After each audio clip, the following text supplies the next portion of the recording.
नमस्कार ओडिशा प्रत्येक दिन मुख्य खबर गुड़ी 10 धाड़ी जानिबा पाई चैनल को सब्सक्राइब करी लाइक कर दियंतु। एथि सहित आपण क्यों स्थान भिडियोटी को देखुछंती कमेंट सेक्शन रे निश्चय जणांतु। प्रथम खबरटी रहिछि गणेश मूर्ति विसर्जन बेले अघटन भसाणी पाई नदी को जाइथिबा बुड़ीगले छात्र। जगतसिंहपुर जिला तीर्तोल अंचल आसीछि एभली अभावनीय घटना। तीर्तोलर एक घरोई कोचिंग सेंटर किछि छात्र वृद्धा नदी को गणेश विसर्जन पाई जाइथिले। एही समय रे नदी भितर को 3 जनक गोड़ खसी जाइथिला। स्थानीय लोकंक द्वारा 3 जन को नदी भितर उद्धार करा जाइथिला। तेबे जनक अवस्था भल थिबा बेले गुरुतर अवस्था रे 2 जन को स्थानीय मणिजंगा गोष्ठी स्वास्थ्य केन्द्र रे भर्ती करा जाइथिला। तेबे अन्य जने युवक पानी रू बुड़ी प्राण हराइछंती। मृत छात्र जनक हेले मंगराजपुर ग्रामर रितेश स्वाई। परवर्ती खबर रही पुणी दुनिया देखिब मृत्युर तांडव। लगातार 3 वर्ष पर्यंत सारा विश्व को कबलित करिथिला। एबे पुणी थरे फेरुछि मृत्युर सही दानव। मात्र केईटा दिन रे लक्ष लक्ष लोकंक जीवन नेइथिला ही भूताणु। एबे पुणी थरे मृत्युर तांडव रचिबा पई आसुछि भयंकर भाइरस। 2 वर्षर ब्रेक परे पुणी थरे कमबैक करुछि कोरोना महामारी। अमेरिका रे कोरोना पुणी थरे मृत्युर तांडव आरंभ करिछि। पुणी थरे लोकंक मनरे भाइरस को नै देखा देइछि आतंक। चाहू चाहू सारा देश रे मृत्युर कराल रूप देखिबाकू मिलिछि।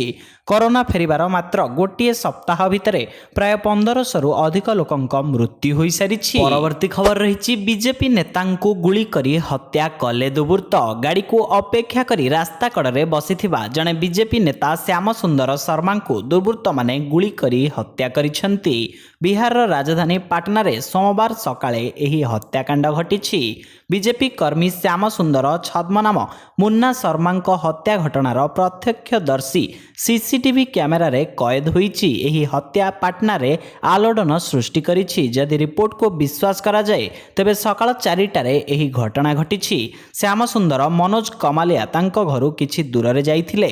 तापरे 2 जण बाइक आरोही आसी मुन्ना शर्मा को गुली करिथिले। परवर्ती खबर रहिछि बात्या माडरे चाइना छारखार। चित्कार करुछि चाइना। सबुठारु बड़ बात्या रे दोहली जाइछि चीन रो मेरुदंड। घंटा प्रति 233 किलोमीटर पवनर कराल रूप जेमिति चाइना माटी रे तांडव करिछि। केतेबेले घर भांगिछि तो पुणी केतेबेले उपुडाई पकाइछि बड़ बड़ गछ। एमिति कि बड़ बड़ अट्टालिका मध्य प्रकृतिर करालर कोपरु बर्ती पारि नाही। बात्या यागी चाइना रे तांडव रचिबा परे एबे धीरे धीरे गोटिए गोटिए हृदय विदारक दृश्य सामना को आसुछि। चीन रे 2014 रे होइथिबा बात्या ठारू एही बात्या खूब शक्तिशाली होइथिबा कहा जाउछि। वर्तमान सुधा एथिरे केते जन लोकंक मृत्यु होइछि ताहा सठिक भाबरे रिपोर्ट प्रकाश पाई नाही। हेले बहु लोक आहत और मृताहत होइथिबा आशंका करा जाइछि। परवर्ती खबर रहिछि 18 सेप्टेम्बर रे लागिबाकू जाउछि चंद्र ग्रहण। वर्षर द्वितीय चंद्र ग्रहण 18 सेप्टेम्बर 2024 रे घटिबाकू जाउछि। अवश्य एहा एक आंशिक चंद्र ग्रहण हेबो जहा समग्र विश्व रे दृश्यमान हेबो। एही चंद्र ग्रहण अवधि समुदाय 4 घंटा 4 मिनिट पर्यंत रहिबो। एही आंशिक चंद्र ग्रहण भारत रे दृश्यमान हेबो नाही। एहा यूरोप, एशिया, आफ्रिका, उत्तर अमेरिका, दक्षिण अमेरिका, प्रशांत आटलांटिक, भारत महासागर, आर्कटिक और अंटार्कटिका रे मध्य दृश्यमान हेबो। एही चंद्र ग्रहण समय रे चंद्रर एक छोट अंश गभीर छाई रे प्रवेश करिबो। ज्योतिष शास्त्र अनुसार एही चंद्र ग्रहण किछि राशि उपरे मध्य प्रभाव पकाइबो। परवर्ती खबर रहिछि ओडिसा को धोखा देउछि बीजेपी कहिसंती निशिकांत महापात्र। आपण माने जानिथिबे निर्वाचन पूर्व ओडिसावासी को बीजेपी अनेक प्रतिश्रुति देइथिला। सरकार गठन करिवार 100 दिन पूर्ण हेबाकू जाउथिबा बेले एकाधिक प्रतिश्रुति पाणीर गार सदृश प्रतीयमान हेउछि। निर्वाचन बैतरणी पार हेबा पई प्रचार और भाषण माध्यम रे बीजेपी नेता और केंद्र मंत्री ग्यारंटी देई कहउथिले जे बीजेपी सरकार को आसिले प्रत्येक उपभोक्ता को 300 यूनिट मागणा बिजुली दिया जिवो, जहा संप्रति जनतांक प्रति महाछलना रे परिणत होईछि।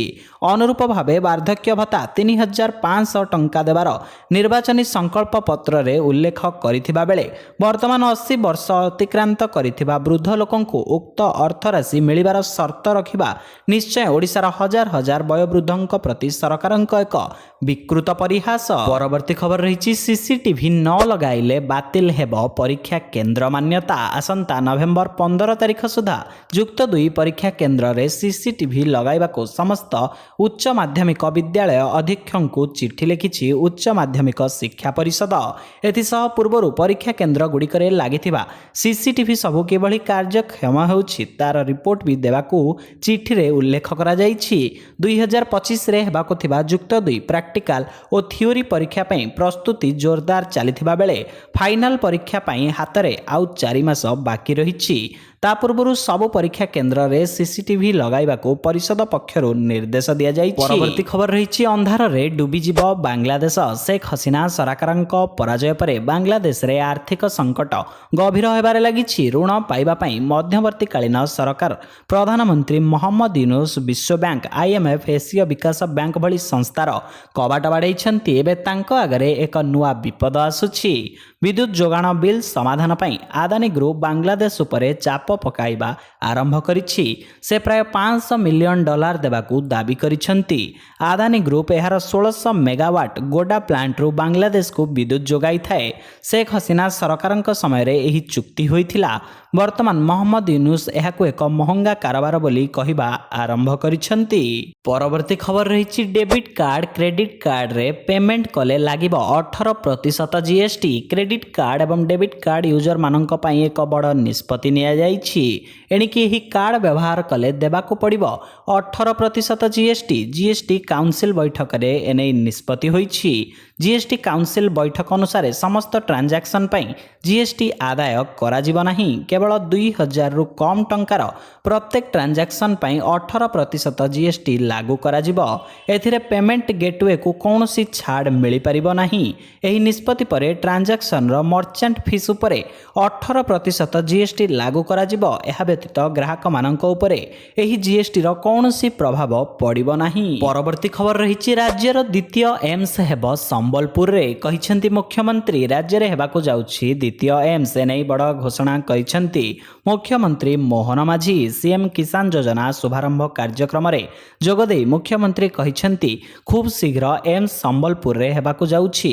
ରାଜ୍ୟ ସରକାର ଏନେଇ କେନ୍ଦ୍ର ନିକଟରେ ଦାବି ରଖିସାରିଛନ୍ତି। ଆଗାମୀ ଦିନରେ ଏହା ସମ୍ବଲପୁରରେ ହେବାକୁ ଯାଉଛି। କେନ୍ଦ୍ର ନିକଟରେ ରାଜ୍ୟ ସରକାର ଏନେଇ ଦାବି ରଖିଥିବା ବେଳେ ଆଗାମୀ ଦିନରେ ଏହା ସମ୍ବଲପୁରରେ ହେବାକୁ ଯାଉଛି ବୋଲି ମୁଖ୍ୟମନ୍ତ୍ରୀ ଘୋଷଣା କରିଛନ୍ତି। ପ୍ରକାଶ ଥାଉ କି ନୂଆଖାଇ ଅବସରରେ ସମ୍ବଲପୁର ଗସ୍ତ କରିଥିଲେ ମୁଖ୍ୟମନ୍ତ୍ରୀ। ତେବେ ନୂଆଖାଇ ଅବସରରେ ସମ୍ବଲପୁରବାସୀଙ୍କୁ ଭେଟି ଦେଇଥିଲେ ମୋହନ ମାଝୀ। ପରବର୍ତ୍ତୀ ଖବର ରହିଛି ପାକିସ୍ତାନରେ ଯିବ ICC ଟିମ୍। ଆସନ୍ତା ବର୍ଷ ପାକିସ୍ତାନରେ ICC ଚାମ୍ପିୟନ୍ସ ଟ୍ରଫି 2025 ଆୟୋଜନ ହେବାର କାର୍ଯ୍ୟକ୍ରମ ରହିଛି। କରାଚି, ରାୱଲପିଣ୍ଡି ଏବଂ ଲାହୋରରେ ପଡ଼ିଆର ନବୀକରଣ ପ୍ରକ୍ରିୟା ବହୁ ପୂର୍ବରୁ ଆରମ୍ଭ ହୋଇଥିଲା। ଏହି ପ୍ରସ୍ତୁତି ମଧ୍ୟରେ ଆନ୍ତର୍ଜାତୀୟ କ୍ରିକେଟ ପରିଷଦର ଏକ ପ୍ରତିନିଧି ଦଳ ଭାବେ ପାକିସ୍ତାନକୁ ଆସି ପ୍ରସ୍ତୁତିର ସମୀକ୍ଷା କରୁଛନ୍ତି। ଏହି ପ୍ରତିନିଧି ଦଳରେ ICCର ବିଭିନ୍ନ ବିଭାଗର ଅଧିକାରୀମାନେ ରହିବେ, ଯେଉଁମାନେ ମ୍ୟାଚ୍ ଏବଂ ଭେନ୍ୟୁ ଅଭ୍ୟାସ କରିବା ପାଇଁ ଟୁର୍ଣ୍ଣାମେଣ୍ଟ କାର୍ଯ୍ୟସୂଚୀ ସହ ଜଡ଼ିତ ଅନେକ ବିଷୟର ଯାଞ୍ଚ କରିବେ। ପରବର୍ତ୍ତୀ ଖବର ରହିଛି ରୁଷକୁ ଶତାଧିକ ମିସାଇଲ ପଠାଇଲା ଇରାନ। ରୁଷକୁ ଶତାଧିକ ମିସାଇଲ ପଠାଇଛି ଇରାନ, ଏନେଇ ଦାବି କରିଛନ୍ତି ୟୁକ୍ରେନୀୟ ଅଧିକାରୀ। ଇରାନ ମିସାଇଲ ପଠାଇ ୟୁକ୍ରେନ ବିରୋଧରେ ରୁଷର ଆକ୍ରମଣକୁ ସମର୍ଥନ କରିଛି ବୋଲି ସେ କହିଛନ୍ତି। ସେପଟେ ରୁଷକୁ ଇରାନ ମିସାଇଲ ପଠାଇବା ଖବର ଇସ୍ରାଏଲ ପାଇଁ ଶୁଭ ସଂକେତ ବୋଲି କୁହାଯାଉଛି। ବିଶେଷଜ୍ଞଙ୍କ ମତରେ ନିକଟ ଭବିଷ୍ୟତରେ ଇସ୍ରାଏଲ ଉପରେ ଆକ୍ରମଣ କରିବାକୁ ଯୋଜନା କରୁନାହିଁ ଇରାନ। ସେପଟେ ୟୁକ୍ରେନ ପାଇଁ ଏହା ଆଦୌ ଭଲ ଖବର ନୁହେଁ, କାରଣ ରୁଷ ଇରାନର ମିସାଇଲକୁ ୟୁକ୍ରେନ ବିରୋଧରେ ବ୍ୟବହାର କରିବ। ତେବେ ଫେବୃଆରୀ 2022ରୁ ଜାରି ରହିଥିବା ରୁଷ ୟୁକ୍ରେନ ଯୁଦ୍ଧ ଏବେ ବି ଜାରି ରହିଛି। ପରବର୍ତ୍ତୀ ଖବର ରହିଛି ଗାଙ୍ଗୁଲିଙ୍କ ବଡ଼ ଭବିଷ୍ୟବାଣୀ। ଟିମ୍ ଇଣ୍ଡିଆର ତାରକା ଖେଳାଳି ବିରାଟ କୋହଲିଙ୍କୁ ଆଧୁନିକ କ୍ରିକେଟର ଶ୍ରେଷ୍ଠ ଖେଳାଳି ଭାବେ ବିବେଚନା କରାଯାଏ।